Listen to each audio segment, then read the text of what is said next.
Hello, this is Dr. John Wallman. We have a short series of videos about the COVID-19 pandemic and reasons for calm. This particular video, short one, is about COVID-19 statistics for the United States. And these numbers are from the CDC as of March 21, 2020. For this video, we're going to compare it to the flu. And why are we comparing it to influenza? Because based on the current trends and projections, mortality rate for the COVID-19 is going to end up somewhere comparable to the annual flu, which is 0.1% mortality rate. So let's look at that a little closer. The flu in the US, the average number of flu cases per year in the US is 3.27 million. And the mortality rate from the flu averages 0.1%, which means in the US, the number of flu deaths per year averages 32,700.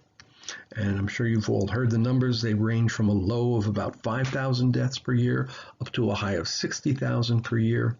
Some question on those exact numbers, but to get you in the right ballpark, 32,000 deaths per year in the US from the flu.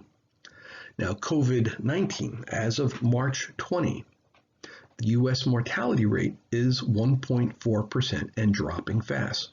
It started out in the beginning part of this particular pandemic in the 2 to 4% range, as they typically do start out high because of a particular issue with testing.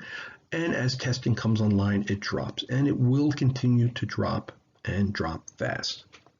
So the US deaths to date, total for the country, 276. So if we look at the annual flu deaths per year for the United States, 32,700 average, and COVID-19 deaths to date, 276. Okay, 100 times more flu deaths per year than COVID-19 as of now. Okay, and looking at the mortality rate. For the flu, the mortality rate averages 0.1%, and COVID-19 mortality rate to date is 1.4% and dropping fast.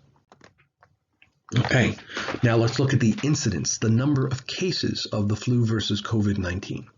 The population of the US, 327 million as of 2018, maybe as high as 31 million. Okay, the flu. Average incidence of the flu per year in the US is 10%, ranges from 5% up to a high of 20%. The average number of flu cases per year then in the US is 3.27 million. Now, for COVID-19, to date, there are 19,781 cases in the US. So the US incidence rate is the number of confirmed cases divided by the US population, and that gives us a US incident rate of 0.006%. Now, if we compare that then to the flu, averaging 10%, and COVID-19, 0.006%, we are way below the incidence of the flu so far. That number is going to go up, but we have a long, long way to go before we get anywhere near the average number of flu cases per year and then average number of mortality cases per year. So US flu cases, 3.27 million per year. COVID-19 cases so far as of 3/20, 19,781. And the incidence is expected to go up dramatically as testing becomes available, and that's a very good thing. Why is that a good thing? Because the mortality rate declines as the incidence rate rises. Mortality rate is the deaths divided by the number of confirmed cases. So in the beginning of any pandemic, and this has been borne out so far from this pandemic, the death rate is accurate and the confirmed incidence rate is very underestimated because there's limited testing available. You don't have the kits. You don't have the kits that are specific to this particular bacteria or virus. The net result of that is in any new pandemic, the mortality rate starts out very high. And in this case, COVID-19, the mortality rate started in the 2 to 4% ballpark. But now we're only a couple of months into this in the United States, and as of 3/20, the deaths remain fairly accurate and consistent. But the number of testing is rising rapidly, and a lot of the people who are getting tested do have COVID-19, but they either don't even know it, or the symptoms are so mild they don't go to a doctor, they don't go to a hospital. The result is the mortality rate has already dropped from the 2 to 4% range down to 1.4%, and it is expected to continue to drop rapidly as the testing frequency and incidence increases. And projections are currently that COVID-19 is going to end up with a mortality rate comparable to the flu. Let's look at the statistics for mortality rate compared to other diseases. I finish off every video presentation with this one slide. If we look at rabies, if it's untreated, it has virtually a 100% mortality rate.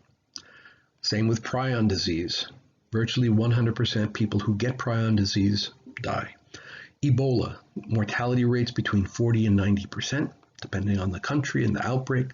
Nipah, 77% mortality rate. Bubonic plague, 60% mortality rate. MERS, 34% mortality rate. This is a relatively recent outbreak. SARS, 10% mortality rate. Again, another fairly recent one. The flu, annual flu, averages 0.1% mortality rate. And COVID-19 is likely to end up with a comparable or even lower mortality rate than the flu. So once we start understanding this, and to some degree these factors have been known for over a month, is this a medical crisis or an induced social crisis?